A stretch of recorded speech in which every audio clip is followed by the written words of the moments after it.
Panie, uprzejmie zapytujemy, kiedy pan minister opracuje normy zanieczyszczeń dla środowiska odnośnie zanieczyszczeń gazami? Można wyciągnąć Ustawa antyodorowa powstaje. na 3 lata, tak jak on Ja powiedziałem, że Could you please tell us what are your concerns? Pierwszy problem to jest koncentracja przemysłu szkodliwego dla środowiska, a więc przemysłowe fermy tuczu, zakłady utylizacyjne. Ja chcę czyste powietrze, żeby nie śmierdziało, żeby moja wnusia żyła w czystym powietrzu, zdrowo, tak? Żeby mogła żyć naprawdę zgodnie z przyrodą.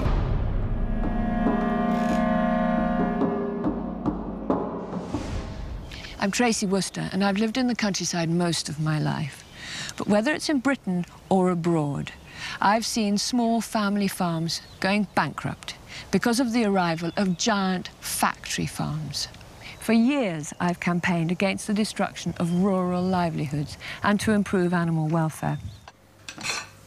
So these pigs have been foraging, getting rid of the bracken in a National Trust wood.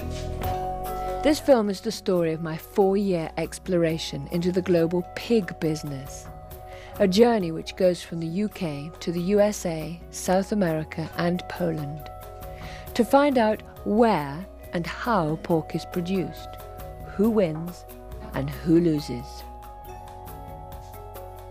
But you'll be lucky to find any of this information on the label. Thick pork sausages.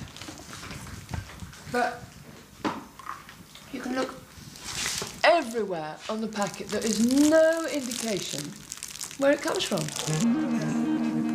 Though you can buy high welfare pork in some UK supermarkets, if you want to pay less for your high welfare pork while paying your farmer a fair price and keeping your money in the local economy, it's best to go to your local farmer's market. They know the quality of the product because we have a direct relationship with our customers. If they don't like what we sell them, they'll come back next week and tell us. Oh, it's wonderful. It's marvelous. You should care.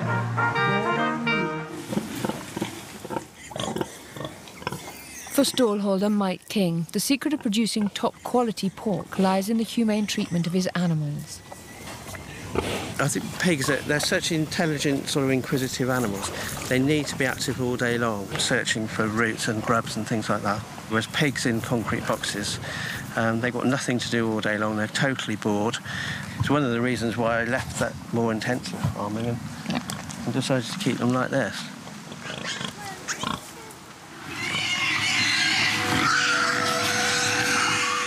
The intensive farming Mike referred to was pioneered in America, and it's the way most supermarket pork is produced.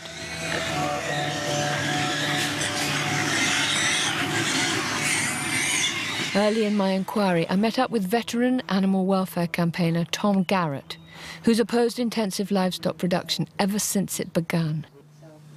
What we have, I think, is the application of industrial systems that were designed to build cars and build machines to living creatures. It's infinitely cruel in my mind, and no civilized society, whatever civilized society means, ought to countenance it. Sows, for example, are subjected to confinement in a very narrow cage, so narrow they can't even turn around during gestation.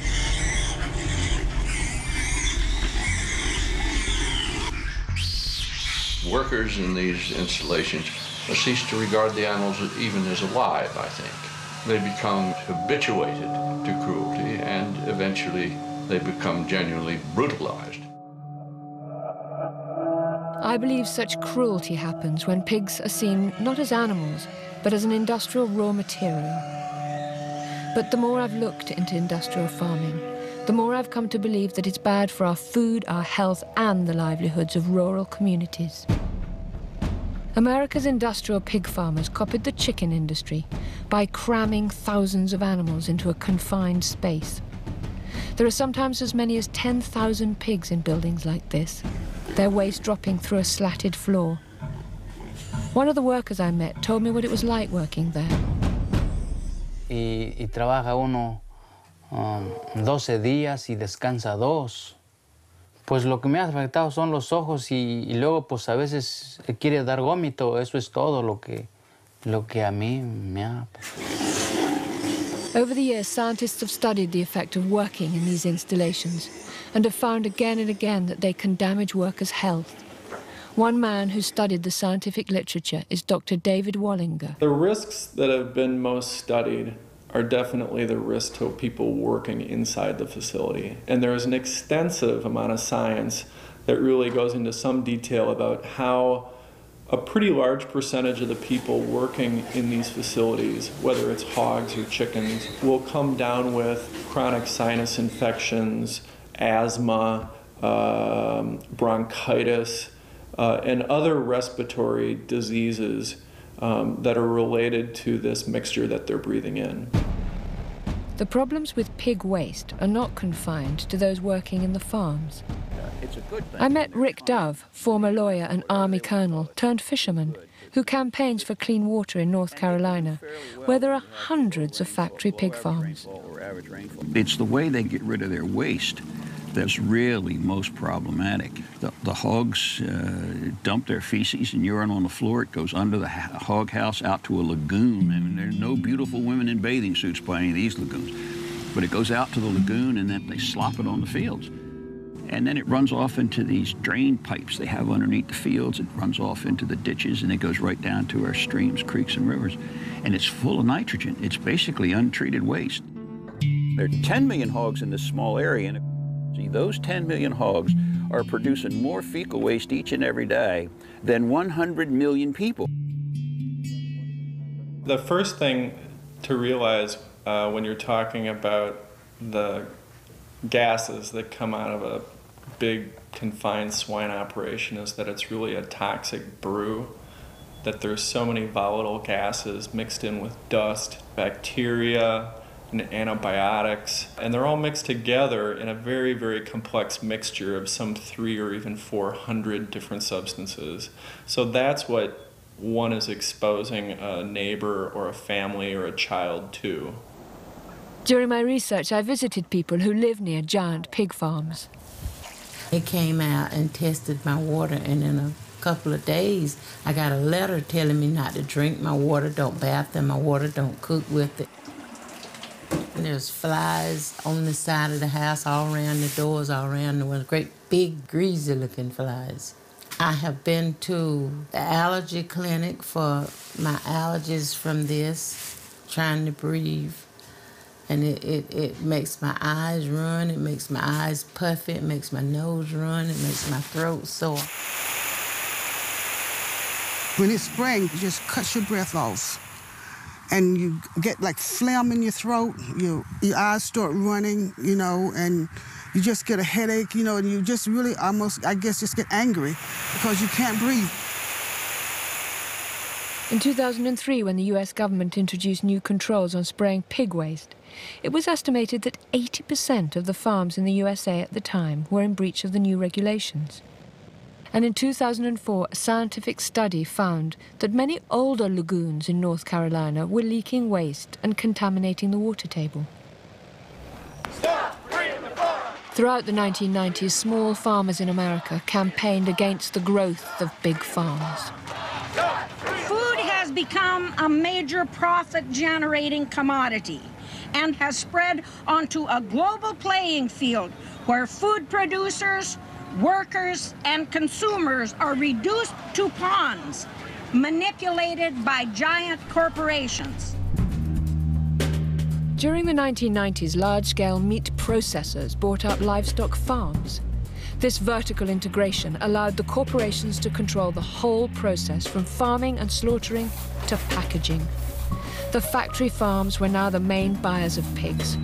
And as the price paid for pigs fell, many small farmers went bust. One survivor was Paul Sobocinski. They wanted to control the market, and they wanted to control about how livestock production was going to be raised, and they wanted to take more of the profits from production agriculture, take the profits the farmers made as independent producers and put them in their pocket. My tipping point, I think, was when I saw hogs go down to $8 a hundredweight in this country, worse than the Depression in the 1930s. And I saw that that pain, I saw that happen to farmers, that I knew that we had to fight back, that we had to stand up, or they were just going to roll over and take democracy, our freedom. Why is it when people are in bondage to their government, it is called tyranny? But when the oppressor is a multinational corporation, it is called efficiency. Opposition from farmers and environmentalists to the growth of factory farming had some small victories. In 2001, North Carolina banned processors from buying livestock farms, and also banned new-build factory farms from installing the lagoon and spray system. Around this time, many agribusinesses started to look abroad. One such company was Smithfield Foods of America, the world's largest pig producer and processor, with annual sales of almost $12 billion. It processes 27 million pigs a year, employs over 52,000 people, and from its US base has expanded to 15 countries. And a country to which Smithfield turned their attention was Poland, destined to join the European Union, and a country where land and former state farms were relatively cheap, labour costs low, and regulations light. In Poland, Smithfield bought the former state-owned slaughterhouse, Animax, followed by 21 state farms. Its managing director explained why. We are in the farming business because we want to make money on it, yeah? And we believe that this has a great future. First of all, we are by far the biggest farmers in Poland. Secondly, we believe that Poland is a great opportunity for let's say, a foothold to get into the European market. In Poland, the arrival of big foreign factory farms coincided with a change in the law, which reclassified the definition of pig feces from sewage to fertilizer. This enabled the farms to use spraying techniques like this, common in America. No, raczej skorzystali ci, co używają dużo tej gnojowicy. I to jest, powiedzmy, jeden z negatywów rozwoju gospodarczego w Polsce. In 2003, Robert Kennedy Jr., nephew of the former US president, went to Poland to warn them of what he saw as the dangers of industrial pig farming. In 2001, he had filed a court case against Smithfield Foods, alleging that they'd broken environmental laws in North Carolina. He obtained a settlement in which Smithfield agreed to enhance environmental protections at 260 hog production facilities. I feel the responsibility to come here and warn Poland that they're going to try to get away with something in Poland that people in the United States now recognize is a catastrophe. The arrival of factory farming in Poland was controversial. The Polish Senate's Agricultural and Environmental Committee held a hearing to investigate it. They invited evidence from both Kennedy and from Smithfield. Adopting the Polish system of production to meet these challenges requires capital inputs for the upgrade and modernization of both farms and plants. 20 years ago, there were 27,500 independent hog farmers in the state of North Carolina. Today, they've been completely replaced by 2,200 hog factories, 1,600 of them either owned or operated by Smithfield Foods. Smithfield controls 85% of the hog production in the state. And every factory that's built gets rid of 10 traditional family farmers and replaces those jobs with 2 or 3 minimum wage jobs to workers who work in the plants. These facilities sicken the people who live downwind. Neighbors complain that they can no longer hang their laundry or sit on their porch during the summertime or plow their fields without becoming sick. There's now a moratorium on the construction of hog lagoons in the state of North Carolina. So here is a company that is coming to Poland and promising to modernize agriculture in Poland with a system that has been banned in the place where it was invented.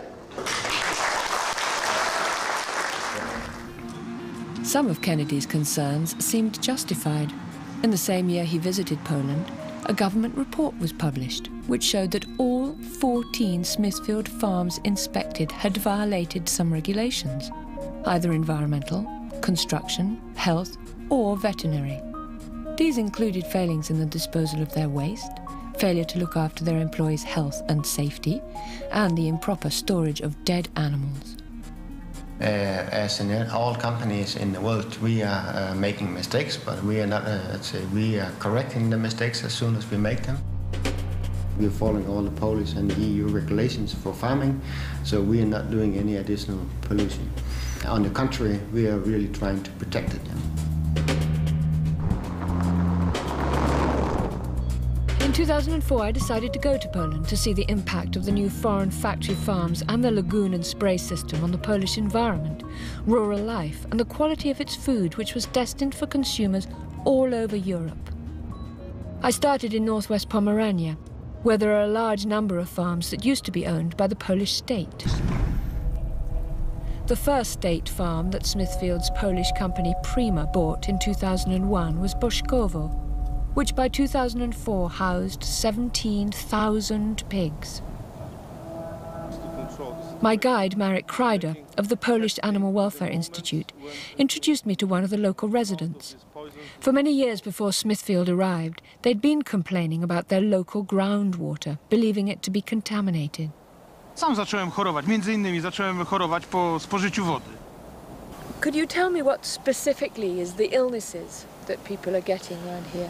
No, z tego co ja wiem, no to są to przede wszystkim ze strony przewodu pokarmowego, żołądek, poza tym jakieś zmiany na skórze. Also near Boszkowo, I heard locals' claims of what had happened to children who had swum in the nearby lake. No takie normalnie po prostu takie jako odrzucenie czy coś takiego. Czerwone się robi, bo nic drapie cię i to po prostu... Red skin, they got red skin. Nie ma tak jak było powiedzmy nawet 2 lata temu, gdzie się łowiło ryby i było zielsko, tak w tej chwili nie ma. Ryby nie tak. Ona dosłownie dzień leży. Za 2 godziny ona już jest nie do brania. Ona się po prostu rozchodzi. Śmierć ryba. I went to another village and heard about the smells. Here, another former state farm has been converted into a giant hog factory with 20,000 pigs on the fringes of a village. Każdy, kto przyjedzie, to się pyta, jak wy tu mieszkacie. To ja po chemii tak nie zwracam, jak ja teraz po tych zapachach zwracam.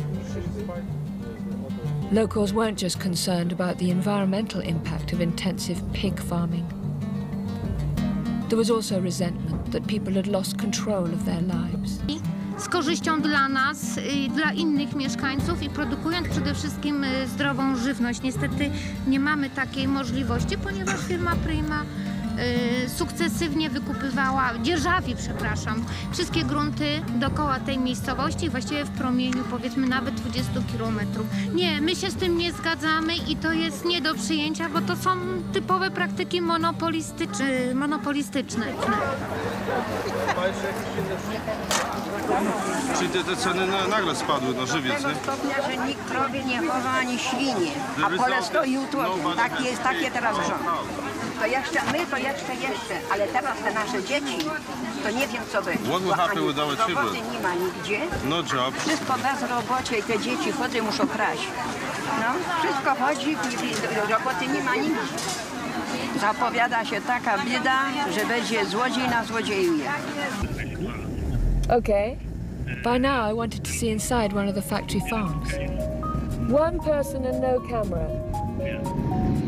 Okay, why don't you want the camera there?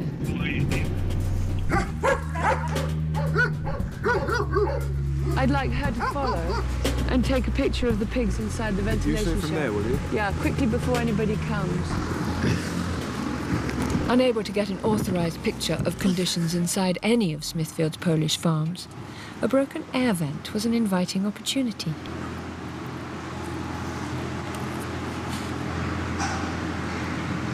The hard, slatted floor deprives them of their instinctive rooting. Plus, there's no straw for bedding. Co Państwa tak interesuje tutaj? I think we should skedaddle. Shall I run with that? Where? Well, we don't want them to take our camera. Let's go. Let's leave. I wasn't allowed to film inside a farm, but I was granted an interview with the Smithfield manager, and I asked him what he thought of complaints from local people of illnesses from the farm's activities. I can understand that smell, but we are not aware about any illness or sicknesses of local people. If this is harmful, probably our employees who work with pigs, they should be dead already. You can find people which appreciate that we operate in the region, and some they are not happy. Majority it is connected with the jobs. People who are employed, they are satisfied. Who are not, they are not. I asked a government official about the regulation of factory farms like Smithfield's. My kontrolujemy ten proces na bieżąco i zmierzamy do tego, aby uniemożliwić brutalny atak, że tak powiem, przemysłowego tuczu na nasze gospodarstwa rodzinne. Staramy się tutaj wytłumaczyć wszystkim, również naszym rolnikom, że środowisko polskie wcale nie jest tanie i że musimy sobie zdawać sprawę z tego, że jest to coś, środowisko to jest coś, co pożyczyliśmy od wnuków. Będziemy musieli im to oddać. Though I wasn't able to film inside a factory farm, after a tip-off, in 2005 an undercover team from Compassion in World Farming filmed at a Smithfield farm, showing what was in the stinking cesspit they called a lagoon. Is there a bigger stick? Take them out.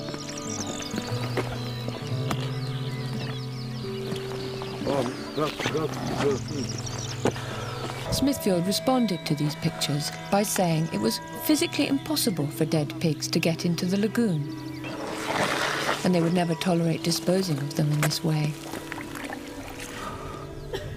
And they also claim that local officials, after an investigation, concluded that the pigs found did not come from their farm. Later in the same year, another team from Compassion in World Farming managed to get inside one of Smithfield's farms at the village of Wiskowice.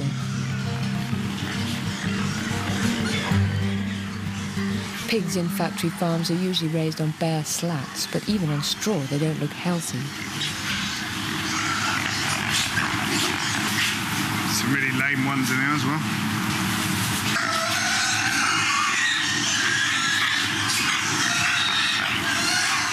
I asked Smithfield about these pictures, and they said that their pigs' health and welfare are their top priorities, and their Polish farms either conform to or exceed EU regulations.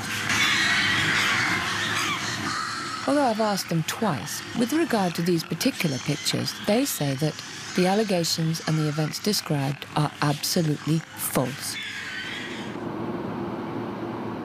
I met a forester in western Pomerania who explained why villagers are complaining about living near two giant Smithfield factory farms. Okay, we'll walk now. Wożenie i wylewanie gnojowicy na pola to odbywa się zwykle już od marca. No i praktycznie to trwa do listopada prawie bez przerwy. Także no, te smrody mamy ciągłe. Jest to takie stopniowe zatruwanie, no bo przecież te gazy, które są w atmosferze, wdychając je codziennie, no to my w codziennym życiu codziennym jesteśmy w jakimś stopniu podpruwani, nie? Tak jak tutaj stojąc i przypuśćmy te smrody, siarkowodór, amoniak, metan, skotal, inne przecież, a poza tym, no a gdzie są drobnoustroje, bakterie? The next year, 2006, I was back in Wiskowice after I heard about a campaign by local people against the pig farm, which is right next to the village primary school. In North Carolina, you couldn't put 250 pigs within 750 meters of a school. But here, there are 12,000 pigs. Szkoła jest oddalona od fermy około 150 do 200 metrów i najbliższym jest obiektem właśnie od tej fermy. I te dzieci często właśnie miały jakieś katary, jakieś łzawienie ucz, jakieś choroby alergiczne nawet. Jak zaczęły się żniwo, to nie mogliśmy otwierać okien i wychodzić na przerwy. Wszyscy się źle czuli, jak wracali do domu.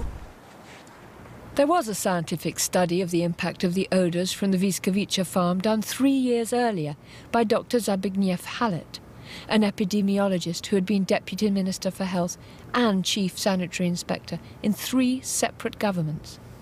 We found that those who live in a closer distance from this meat factory suffer more from headaches, from sneezing, from stuffed nose, from running eyes, burning eyes, from neurological, respiratory and intestinal diseases, just because of being so much exposed to the noxious gases. Smithfield's representative in Poland, Morten Jensen, responded to these claims. First of all, I say we are complying with all Polish and EU regulation concerning any environmental issues with the plants. On top of this, we are a little bit, difficult for us to understand this complaint because the farms that we bought there was existing farms that have been operating over many years before we bought them. Yeah? But if there is issues, we are definitely taking care of this, and we are, cooperating with the local authorities to solve those issues. More recently, Smithfield told me that allegations of air pollution had been the subject of proceedings, but had always been resolved in their favour. No danger to residents' health had been found to be associated with their activities. I asked the Minister for the Environment at the time why nothing could be done about the smells. Odnośnie zapachów nie ma norm. W związku z tym to jest poza możliwościami jakiejkolwiek kontroli administracyjnej. I tak samo to występuje, w Unii. Nie mamy standardów na zapach. Given the historic experience, the Minister from the Law and Justice Party was very critical of the way factory farming had established itself in Poland in the past. Wiele ferm funkcjonuje skażając środowisko, produkując żywność kiepskiej jakości, nie respektując przepisów weterynaryjnych, sanitarnych, dobrostanu zwierząt i tylko dzięki temu są względnie konkurencyjne. Polskie prawo musi być poprawione w tym względzie i precyzyjnie, zdecydowanie respektowane.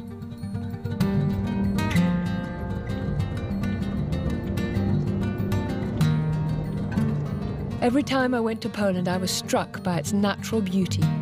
It's home to 200 species of birds that are rare or extinct in the rest of Western Europe, including 40,000 pairs of white storks that nest as cherished residents of Polish villages. It has the only sizable virgin temperate forest left in Europe and the last herds of wild bison. Its rivers are still free-flowing and unpolluted. This is a tourist area famous for its crystal-clear lakes. However, this is where there is a huge concentration of pig factories.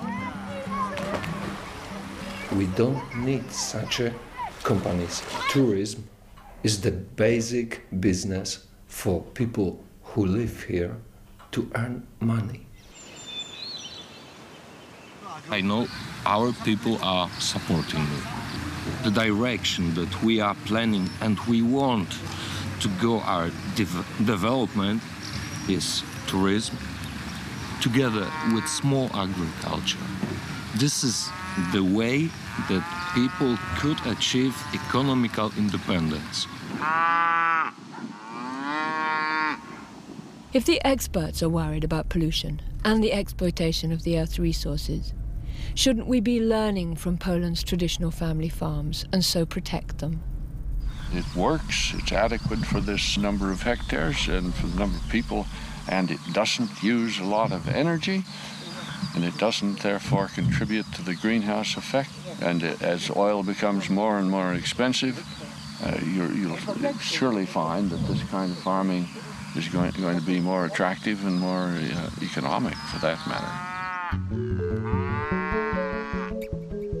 Alicia Samley's farm has been in her family for generations. Nasza produkcja świń nie będzie się opłacała dlatego że powstawają duże fermy i one produkują bardzo dużo świń. W krótkim czasie mają pasze z różnymi dodatkami, dlatego świnie rosną krótko, nasze rosną pół roku i dlatego nie będzie się opłacać. Jak będą ceny spadać coraz niżej, to produkcja w ogóle nie będzie opłacalna. To właśnie się nie podoba, bo duże gospodarstwa mają im więcej hektarów, tym więcej dopłat. A lot of the European officials are saying that the Polish farmers are too small. They've only got 18 hectares. What's too small about that? They want to sweep them aside so larger operators can take over and everything will be eventually owned by the corporations, I think. And what do you think will happen to Poland as a result of that? If Poland's family farmers are exterminated, as it were, it will destroy Poland's culture and, as far as that goes, its soul.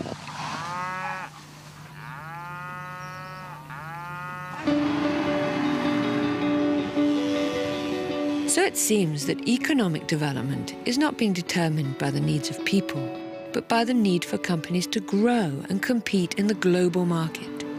And believe it or not, you and I are helping to fund this.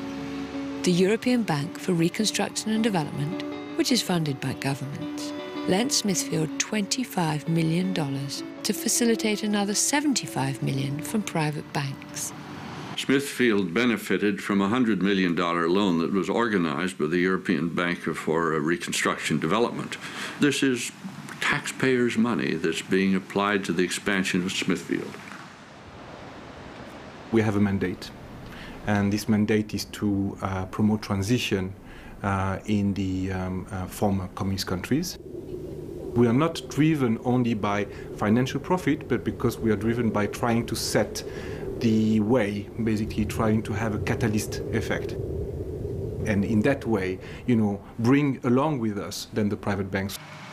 The whole mission of the European Bank has been to industrialize Central and Eastern European agriculture, no question about that, and that has the effect of pushing out small farmers and independent farmers, and also the effect of opening it up to takeover by foreign corporations.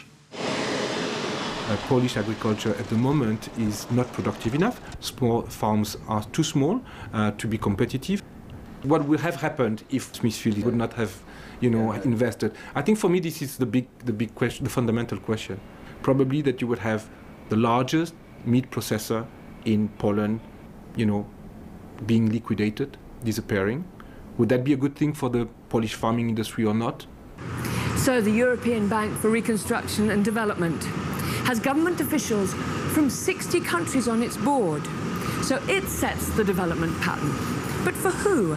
For you and I, the electorate, the consumer, or for giant corporations and the private banks that invest in them? I moim zdaniem to jest również przejaw pewnej nieuczciwej konkurencji w stosunkach międzynarodowych. Polscy rolnicy produkujący żywność znacznie wyższej jakości, lepsze, mają o wiele większe problemy i trudności z dostępem do łatwych, tanich kredytów na rozwój swoich gospodarstw, czyli tu konkurencja nie jest równoprawna. Śmiem twierdzić, że ta konkurencja jest konkurencją zaburzoną. I wanted to find out who's driving this economic ideology which promotes big business at the expense of small farms. So I went to see economist Bernard Lietaer, a former central banker and successful currency trader, now a university professor. The financial institutions are running the show. The governments are all indebted to them. In the United States, 1/3 of all contributions to political campaigns are done by the financial institutions. So there's no chance that they will change the rules of the game. I would compare the money system as a ring that we put through our nose, and it leads us where it wants to go. We forgot that we created the ring and that we put it there. So this taxpayer-funded restructuring and modernization effectively means the end to family farming, which produces good animal husbandry, good quality food, satisfying work, and protects the environment. Górę i potem tu w tym śrutowniku się mieszalnika i jest swoja pasza, nie? To znaczy śruty, pszenicy, żyta, zmieszanych różnych. Potem się dodaje czy ziemniaki, czy zielone. W zależności od pory roku, co wytworzymy na tym gospodarstwie. To są naturalny sposób karmienia świń.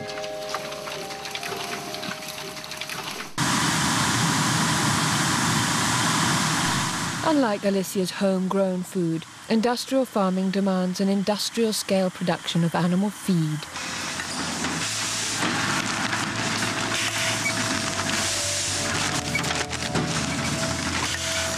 You have to be competitive, and I don't think you can really be competitive on a small farm producing your local feed in a way your grandfather has been doing, and still being able to produce it in a competitive way to the big companies like ours. Cargill is one of the world's biggest suppliers of pig feed, one of the main ingredients of which is soya, and much of this comes from South America, including the Amazon rainforest. Here, as in Poland, small farmers pay the price of industrialization, provoking widespread protest.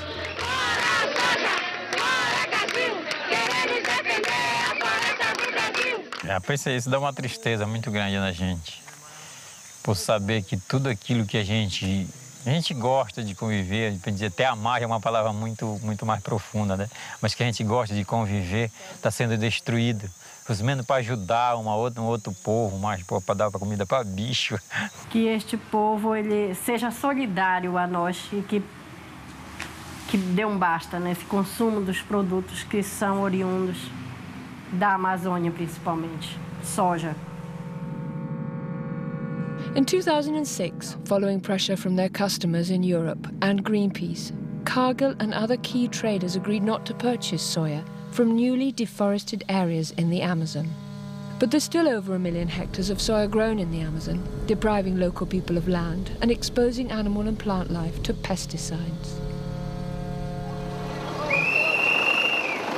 Back in Poland in 2006, at a conference to discuss sustainable economic development in the EU, I found villagers demonstrating against the health and social impacts of factory farming. Inside, I heard, yet again, about the thinking behind the shift from local communities to global economies. What is going to happen in rural areas in Poland, I can tell you that.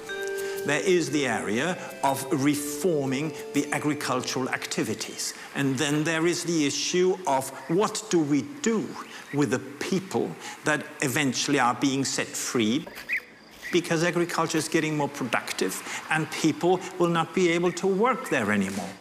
So what we are trying to do is to develop alternative activities to help the rural areas to become, well, I'm not saying competitive, but to become economically viable. Chciałbym tą satysfakcję na rolnictwie robić. Tylko to jest, że tak nie ma opłacalności, nie? Ale te hale ci stoją. Zobacz, te hale ci stoją. Widzisz tutaj, nie? To co oni tam robią? They're making parts for cars. Wow, I suppose that's development. Come on, boys, get off the land and get a job making car parts. The foreign retailers came to Poland in the early 90s and provided a growing market for industrially produced pork. Outside one supermarket, a disgruntled customer told me what he thought.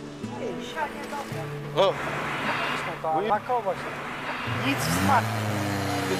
Jakby wszystko było na czymś robione. Stacje te chemikalia. Under the onslaught of big retailers, many farmers' markets and small shops have disappeared, but some are clinging on.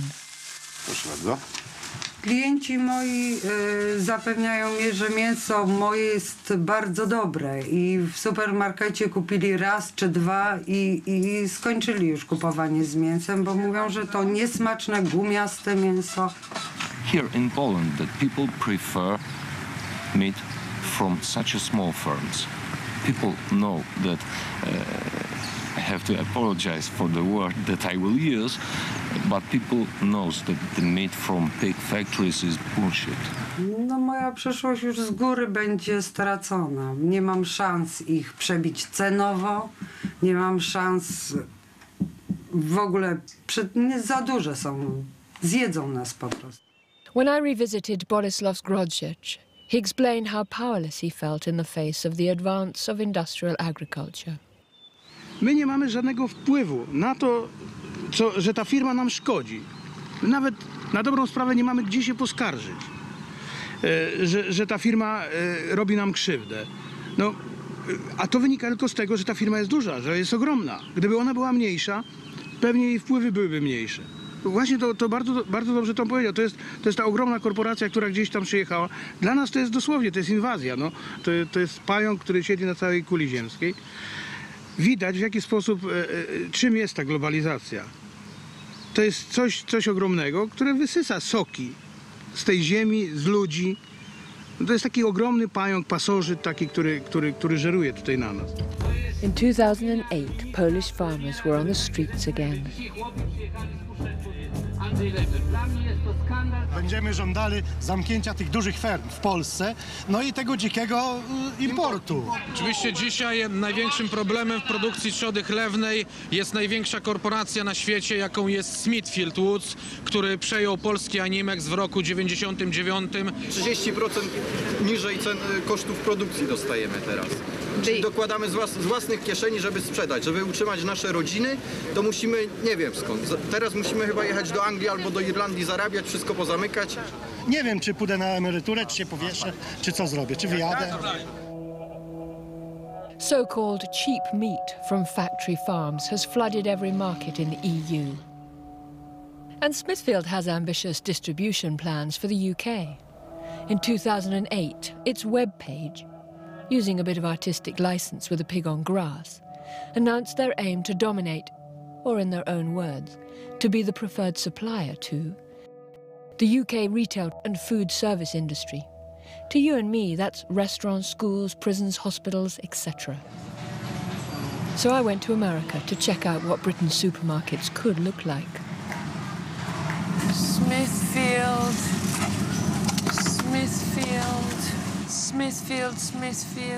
loads and loads and loads of Smithfield food dominating the pork section. This is the Walmartization and commoditization of every product. Smithfield is producing these uniform cuts, which is what, Walmart wants it to do. And in the meantime, they're homogenizing and they're diminishing quality of life for everybody in this country. And I don't think it's good for America. It's not good for our food supply. It's not good for our food security. In 2006, I was refused permission to interview their chief executive, Joe Luter. However, to my delight, in 2008, they granted me an interview. Okay, so I'm just off to Smithfield to interview Dennis Tracy, who's their environmental waller, an attorney, terrifying. They must absolutely loathe me, but I'm sure they'll be extremely polite, and they will reject every single thing that I say. Tracy was there. Hi, Dennis Tracy. How are you? Welcome to Smithfield. I want to say I really appreciate you all coming here and talking to us. I mean, I know that you may not agree with what we do, but we really take pride in what we think we're doing, and I appreciate you giving us the shot to at least talk to you about it. If you've got 10 million pigs, and the research that I did, and you could question this, but that they defecate 10 times more than a human being, you've got the equivalent of 100 million people defecating every day in a very small area. Surely we've got to understand that there's going to be a hell of a lot of people who are suffering from the stench, and whose fishing and whose swimming in the rivers is going to be jeopardized by that system. The system is operated in a way that is not supposed to allow that. As far as things running off into the water, if that happens, that's against the law and it's wrong. Over-applying this material to the field is against the law. Having it drift onto somebody's property is against the law. We go out of our way and go to extraordinary lengths to make sure that we have a system in place that doesn't allow that. My feeling is if the big industrial producers, gosh, there's a whole bunch of them. I think Smithfield's the largest. But if all of these big guys who have industrialized this practice were made to pay the full cost of environmental protection in disposing of their waste, any family farmer in America, any family farmer in this world, I think, could outcompete them at the marketplace. The destruction of the small farm wasn't casual, it's systematic. It is the intention, it's the way that they make money, it's the design of this industry. Once a company owns both the slaughterhouse and some of the farms, it destroys the capacity of the farmers to organize and to form those cooperatives. And ultimately, it's the end of the independence of farmers. And they're no longer what we call farmers in this country. They're what they call serfs in Europe. They are no longer in control of their own lives. You say that it's a natural progression that 20,000 independent farmers should go. Is it not related to the fact that you opened an enormous slaughterhouse and therefore could decide who you buy your pigs from? Well, you can argue that, certainly. I think the common misconception that a lot of folks have is that companies like Smithfield go into our conference room and have a big discussion about how we're going to dominate the market and run people out of business and then sell our wares to the marketplace, and that just isn't so. We are responding to what our customers ask for, which is large quantities of meat products in a very short period of time, and they want it. And they want it in a particular cut, in a particular fashion. You're talking about the retail outlets. That's your customer. Yes, not the consumer. No. I'm talking about the customer, either the grocery store or the restaurant, whoever it may be. Smithfield is one of the biggest food companies in America, and like many big companies, is a regular contributor to politicians in the states where it operates. You said that you're not trying to interfere with politics. And yet, you seem to give a lot of money to politicians who support your position.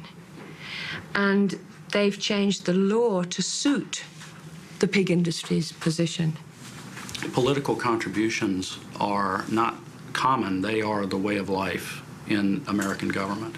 It's part of the American system, which is know your representative, make sure your representative knows not only you and your family, but your company and your business, so that as they make decisions, they're aware of the impact of the decisions they're making may have on that company or that community or that person.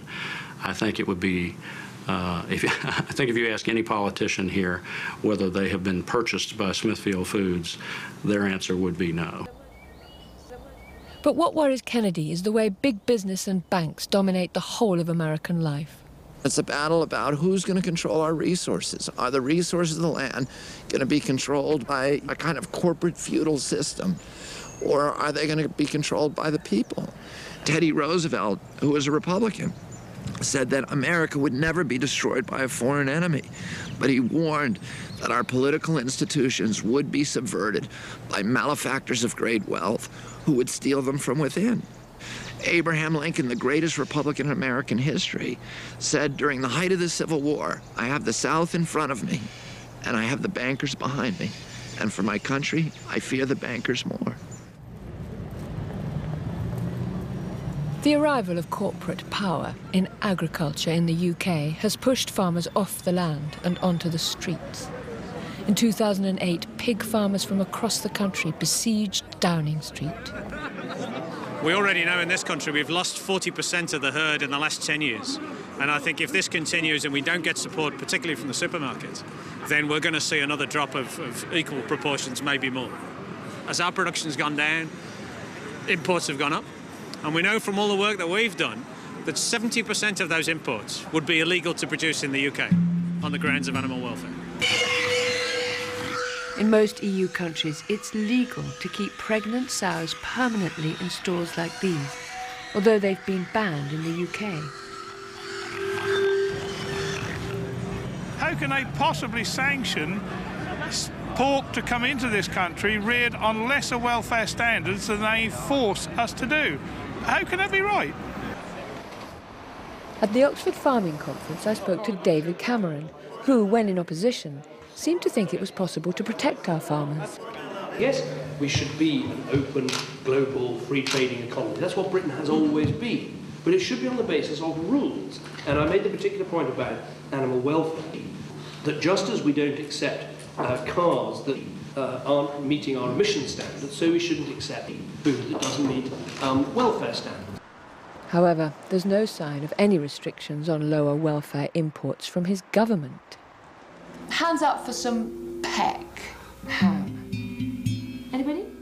Over half the pig meat sold in Britain now comes from abroad, like this tin from Smithfield Foods. But it's not just tinned meat. Look at this boast which I found on the Smithfield website in 2008. If you've ever had Spanish chorizo, Polish wajecko or French saucisson sliced at the deli counter, it might well have come from a Smithfield company in Europe. As a consumer, I'd like to see labels on these Smithfield processed pork products saying exactly how the animals had been raised. However, because there's no legislation requiring it, so there's no animal welfare information on any of these famous brands either. If you want to support farmers in your own country, look for your country of origin label. And if you want to buy high welfare pork, for example in the UK, look for the Freedom Food label, as the pigs have straw. Better still, look for free range, organic or outdoor on the label. It's particularly important to buy high welfare pork because of the emergence of antibiotic-resistant bacteria, as explained by farmer Richard Young. One of the big weaknesses of the system is a heavy dependence on antibiotics and the fact that that causes infections which can spread from animals to humans, such as Salmonella, E-coli, Campylobacter and even MRSA. And in the Netherlands, for example, where the most research has been undertaken, 40% of their pigs are carrying a strain of MRSA that can pass to humans. It's been spread rapidly on the pig farms because the antibiotics that are being put in the pig feed are actually selecting for it. That means they kill off the other bacteria which might provide some natural competition, but they don't kill off the MRSA because the MRSA is resistant. Meat which may appear very cheap is in fact very, very expensive, and in some cases that could be at the cost of our own lives. We haven't had a new type of antibiotic, a new class of antibiotics for more than a decade now, and it's very difficult to see that we're going to find new antibiotics that would have the same effect as ones that we've had in the past, such as penicillin, which has saved millions of lives down the years. And there just isn't that level of research into finding new agents. So I think we have to be more careful with the ones that we have now and how we're forcing the evolution of these strains, such as these MRSA strains, to become increasingly resistant to the antibiotics that we have, because there won't be anything left in the cupboard in a few decades down the line, which may really point to a less intensified system of farming where body mass increases are not the prime driver. It's not all economics, and we are having a long view in terms of human health. The consumer ultimately has the power. They can say whether they buy cheap pork, that they don't care where it's produced or how it's produced or the quality of it. Ultimately, if the consumer refuses to buy that and prefers to buy meat which is a high welfare standard, produced in an environmentally sensitive way, then we'll be onto a winner, you know. I would prefer that our food policies are decided locally, but unfortunately they're not even decided nationally. They're decided in the European Parliament here by our MEPs. But it is possible to change our food system by informed consumer choices and by supporting the politicians who are looking for more local production for local consumption. One such MEP is José Bové, once a farmer himself and spokesman for Via Campesina, which represents 150 small-scale farmers' organisations from 70 countries. He's now battling for farmers' rights in the European Parliament. Qu'on stoppe la concentration et qu'on intègre à la fois le bien-être animal, la question de la santé et la question environnementale à l'intérieur de ce système de production. Si cela est intégré dans le système de production, ce type d'ateliers gigantesques industriels ne pourront pas continuer. Donc il faudra interdire de manière claire l'élevage industriel concentrationnaire à l'intérieur de l'Europe. Part of the puzzle is that people buy locally. That is a very potent form of activism, to say to the Walmarts of the world, we're not going to buy from you. We're going to buy in the local farmers market. You also need to sue the polluters. You need to demand your government enforce the law against them. You need to pass legislation that makes it very clear that they can't come into your communities and displace, you know, the traditions and the values that your country holds dear. And all of us, you know, we had an American Revolution in this country to create democracy.